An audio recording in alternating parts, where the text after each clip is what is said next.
Hola, bienvenidos nuevamente. Vamos a seguir con la revisión de las noticias, de las informaciones en 24 horas a la hora. Y ya estamos en el estudio con el ministro subrogante de Justicia, Jaime Gajardo. Ministro, muy buenos días. ¿Cómo está? Muy bienvenido. Muchas gracias. Muy buenos días también. Ministro, queríamos conversar de varios temas respecto de lo que está sucediendo en materia de justicia. Empecemos primero con lo que ha sucedido en la excárcel de alta seguridad respecto de desórdenes que hubo en menos de un mes. Se registraron alrededor de 4 episodios respecto de esto. Y sobre ese mismo tema, también varios de los integrantes que realizan estos desórdenes tienen que ver con el Tren de Aragua, ¿no es cierto?, con grupos de crimen organizado que en nuestro país hace algún tiempo no los veíamos y por ende, me imagino, y usted nos podrá contar, que esta situación ha tenido que redoblar los esfuerzos por parte, por ejemplo, de Gendarmería, pero también del propio Ministerio, de poder establecer medidas que son mucho más complejas en cuanto a la contención de situaciones como esta.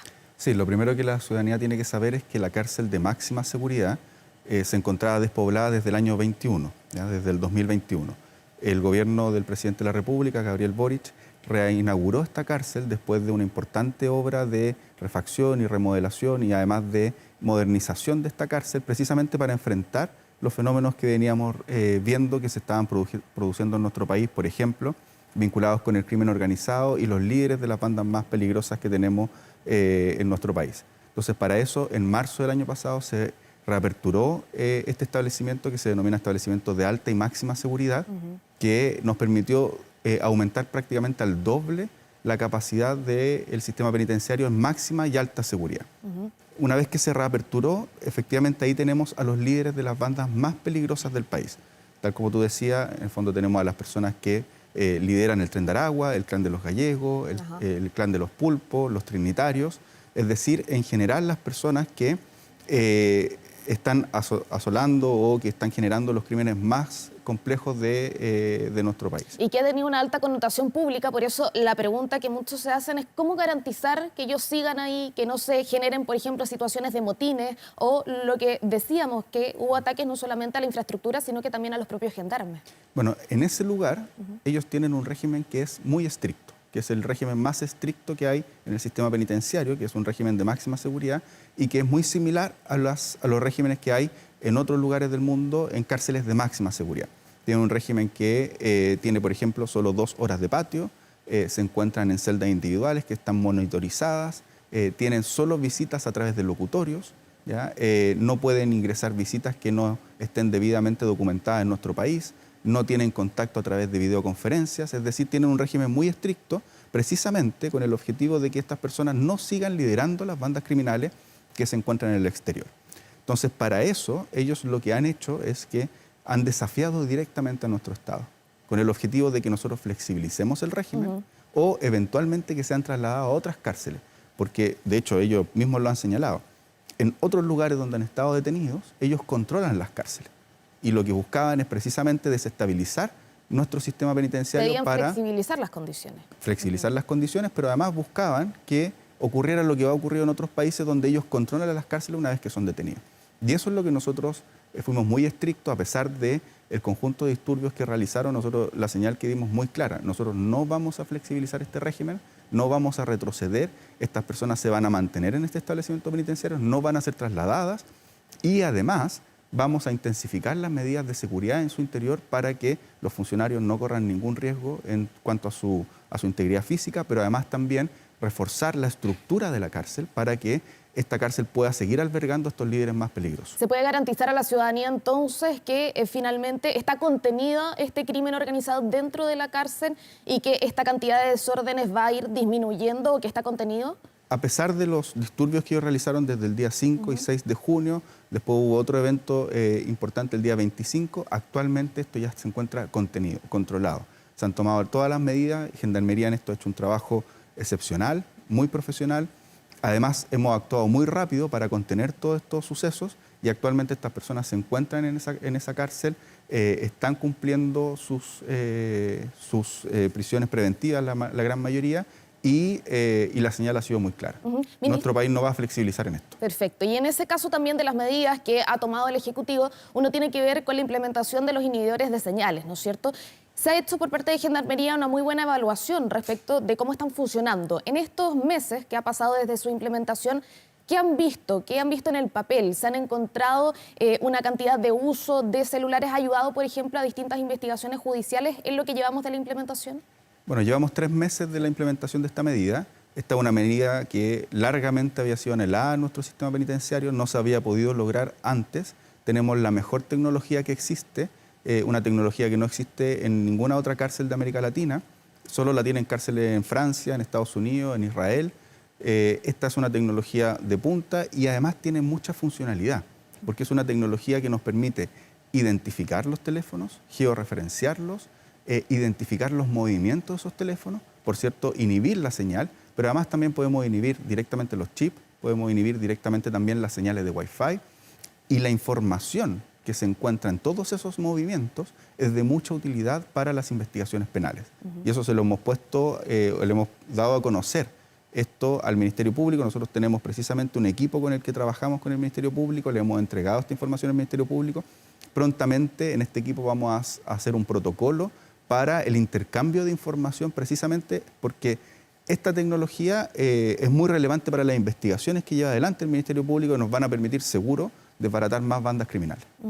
Ministro, preguntarle respecto también de una información que sucedió hace algunas horas. Sabemos que también este caso del exteniente Ronald Ojeda está radicado en distintas carteras, ¿no es cierto?, por lo que tiene que ver y la complejidad de su caso también. Pero sí preguntarle si usted también tiene detalles respecto, por ejemplo, del eventual proceso de extradición de esta persona que fue detenida en Costa Rica, respecto de la eventual participación en el crimen del exteniente venezolano. Bueno, es una buena noticia, ya lo ha dicho tanto la ministra del Interior, el subsecretario del Interior, es una muy buena noticia el hecho de que se haya podido identificar y detener a esta persona. Se está solicitando la extradición, entendemos que la Fiscalía Nacional, en particular el fiscal Barro, está llevando adelante ese proceso y lo que nosotros esperamos es que prontamente podamos tener a esa persona acá en nuestro país para que responda de los crímenes que se cometieron. En cuanto al tema de la extradición, porque por ejemplo sabemos que en el caso de Venezuela es una situación más compleja si se hubiese detenido ahí. ¿Cómo se ve el caso en la situación de Costa Rica? Nosotros con Costa Rica tenemos excelentes relaciones diplomáticas, además el proceso de extradición se encuentra muy normado a nivel internacional, este se desarrolla entre cortes, por lo cual si se cumplen los requisitos no debiéramos tener mayores inconvenientes para que se desarrolle este proceso. Ministro, llevándolo a otro tema también que ha centrado el foco de la atención de la ciudadanía por lo que significa, que tiene que ver con esta investigación que se hace en la Comisión de Ética de la Corte Suprema a 4 magistrados por eventual participación en el caso Audios, que involucra a Luis Hermosilla, pero también al ex juez Poblete por eventual tráfico de influencias. El ministro Cordero también en un momento señaló y habló respecto del nombramiento de jueces, pero yo le pregunto respecto, como titular en este momento de la cartera, ¿qué cree o qué cree que esperaría la ciudadanía finalmente de las autoridades de someterse a esta comisión de ética, en el entendido que hay algunas ministras que han cuestionado esta situación hasta que no se le den los detalles de por qué está siendo investigada en una comisión dentro de la Corte Suprema? ¿Qué cree usted que espera la ciudadanía justamente de las autoridades que tenga que someterse de igual a igual a ciertas investigaciones cuando están cuestionadas de alguna forma? Yo creo que lo primero es que el sistema de nombramientos que tenemos de alta autoridad, en particular de ministros de la Corte Suprema, es un sistema en el que participan los 3 poderes del Estado. Se realiza primero un proceso en la Corte establece, después del proceso que desarrolla, 5 nombres que se los entrega al presidente de la República. De esos nombres, el presidente de la República escoge uno y lo presenta al Congreso Nacional, en particular al Senado, y el Senado ratifica o no el nombre que ha presentado el presidente de la República. Es decir, los 3 poderes principales del Estado, el Poder Legislativo, el Poder Ejecutivo y el Poder Judicial, participan en el nombramiento de un ministro de la Corte Suprema. Esos procesos, que en términos formales están de una u otra manera compartidos por los 3 poderes del Estado, es muy relevante que sea lo más transparente posible.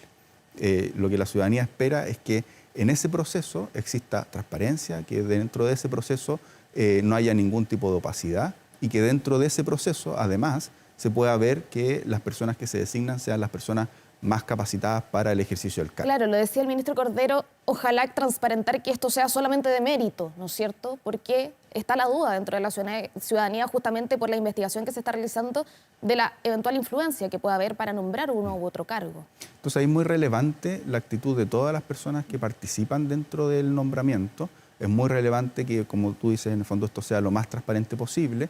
Creo que se pueden hacer ajustes normativos. Hay muchas propuestas que plantean distintos tipos de ajustes normativos que se pueden hacer para que este proceso tenga la mayor legitimidad social. Eso es lo que nosotros queremos cautelar y en ese sentido nos parece que lo que está haciendo la Corte Suprema es muy importante. Por cierto, ellos lo hacen dentro de la autonomía que tienen y a nosotros no nos cabe más que saludar que lleven adelante estas iniciativas para que precisamente no haya ningún tipo de suspicacia de cómo se están escogiendo a los miembros del principal tribunal de nuestro país. ¿Cree que todos los ministros deberían someterse finalmente a esta investigación que se está realizando en esta comisión de ética? Eso es una discusión de ellos, de una u otra manera. A nosotros nos parece que es muy relevante que el Pleno de la Corte Suprema haya tomado la decisión de realizar esta comisión de ética. Nos parece que eso responde a la necesidad de transparencia y legitimidad que tienen que tener y despejar cualquier duda que haya respecto a cómo se realizaron los nombramientos, pero por cierto, los ministros ahí tendrán que ellos evaluar su actitud respecto a la comisión. Ministro, cambiando de tema también, en otra situación, una declaración que usted había hecho hace algunos días respecto de eventuales quejas suscitadas por la situación de prisión preventiva del alcalde de Recoleta, Daniel Jadwe. ¿Ha recibido alguna queja formal de cómo él se encuentra finalmente en su prisión preventiva? Porque habían algunos cuestionamientos respecto de ello. No hemos recibido ninguna queja, entiendo que Gendarmería tampoco, nosotros en el Ministerio no hemos recibido ninguna queja formal. Hubo una polémica respecto a por qué el alcalde Jadwe fue esposado y con chaleco amarillo a la audiencia de control de prisión preventiva o de control de la medida cautelar. Lo que nosotros dijimos es que ese es el procedimiento normal. De hecho, la norma del reglamento de Gendarmería que regula esto señala que todas las personas que están en prisión preventiva y tienen que ser conducidos a la audiencia de control de medida cautelar, lo tienen que hacer esposados y con el chaleco. Lo del chaleco además tiene una justificación, y esto para que la ciudadanía también lo sepa. Principalmente las fugas que tiene el sistema penitenciario se producen en estos traslados. El sistema penitenciario tiene aproximadamente entre 10 y 15 fugas por año, y muchas de esas fugas se producen precisamente en estos traslados a tribunales. Entonces, en un momento, un director de Gendarmería dijo, bueno, como se nos fugan ahí, se nos escapan, porque hay menos medidas de seguridad en esos traslados, o mejor dicho, hay más posibilidades de escapatoria, para poder identificar a la persona que se está escapando, se le pone este chaleco de imputado, ¿ya? Y por eso esa es la razón, y por eso es amarillo además, para que pueda ser visible una vez que la persona eventualmente se quiera escapar. Y esa es la regla general. Entonces, todas las personas que son trasladadas desde la prisión preventiva al control de la medida cautelar o desde la prisión preventiva a una audiencia de cualquier tipo, tienen que ser trasladados con esposa y con chaleco amarillo, y eso es la regla general para todas las personas. Ministro, le repito una pregunta que también le hicimos a la ministra Jara durante esta semana en su calidad de autoridad de gobierno, pero también de militante del PC. Ella ha dicho que hubiese hecho las cosas distintas respecto de no manifestarse fuera del centro de justicia en el caso del alcalde de Recoleta, justamente para dejar actuar con tranquilidad a la justicia. ¿Comparte ese pensamiento de la ministra Jara? Lo que nosotros hemos señalado como gobierno y que nos parece que es muy relevante es que en nuestro país tenemos una democracia que funciona. Tenemos una democracia que funciona y que hay que cuidar. Y en ese sentido es muy relevante que dejar que las instituciones funcionen adecuadamente, ejercer a través de, por cierto, nuestra libertad de expresión, de manera pacífica, lo que estimemos pertinente, pero dejar que las instituciones funcionen adecuadamente. Ministro, y antes de terminar, preguntarle también por un punto importante que tiene que ver con la sobrepoblación de las cárceles también, pero de un anuncio de apertura de nuevas plazas hasta el fin del gobierno. ¿Cómo se está trabajando eso, pero ligándole a la pregunta de ¿está abierta la puerta todavía para cerrar el penal Punta Peuco o, como lo dijo el ministro Cordero, eso no es posible debido a la sobrepoblación? Bueno, dos cosas. Primero, nosotros recibimos el sistema penitenciario con 42.000 personas privadas de libertad y ya tenemos 56.000 personas. También recibimos el sistema penitenciario con penales que se estaban construyendo y con proyectos en camino. Nosotros responsablemente tenemos que mantener esa política, ¿ya? La política penitenciaria tiene que ser una política de Estado y si no, no va a funcionar. Los gobiernos pueden tener distintos matices, pero tenemos que mantener cierta estabilidad en cuestiones que son tan importantes como la infraestructura penitenciaria. Para eso el gobierno del presidente de la República, Gabriel Boric, ha intensificado esa política, porque precisamente los datos que tenemos es que esto se va a aumentar exponencialmente y va a seguir aumentando exponencialmente.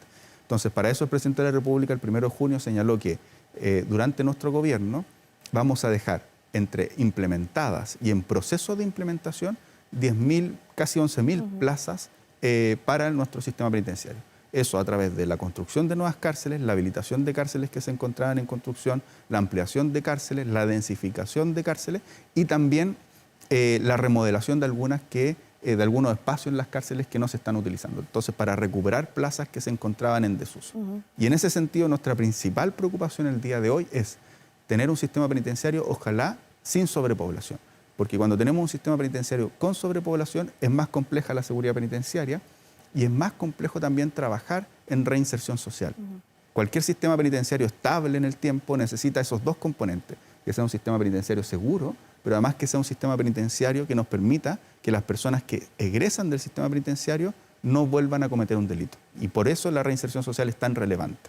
Le reitero el punto de Punta Peuco claramente porque es una solicitud del presidente cuando era diputado. ¿Se cierra completamente la puerta respecto de eso o podría haber una posibilidad en el gobierno del presidente? Lo que nosotros hemos planteado, y yo también lo he dicho, es que por ahora, en este escenario en el que estamos, no tenemos la posibilidad de cerrar ningún establecimiento penitenciario. De hecho, estamos reaperturando establecimientos penitenciarios. Otra cosa es ver cómo eventualmente se reconfiguran esos establecimientos penitenciarios. Pero cerrar establecimientos penitenciarios no es algo que podamos realizar en este momento por la sobrepoblación que tenemos a nivel general. ¿Podría cambiar la población del penal Punta Peuco, de los que están ahí? Esa es una de las opciones, pero lo que nosotros estamos y lo que hemos señalado es que no estamos en condiciones de cerrar ningún establecimiento penitenciario.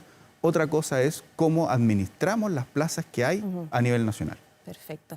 Jaime Gajardo, ministro subrogante de Justicia, muchas gracias por acompañarnos también para poder conocer cómo se está trabajando en situaciones tan complejas y que afectan a la ciudadanía, que tiene que ver justamente con el crimen organizado en las distintas cárceles del país. Muchas gracias por su visita cada 24 horas y también por comentar todo lo que está sucediendo. Muchas gracias a ustedes. Que esté muy bien. Hasta luego.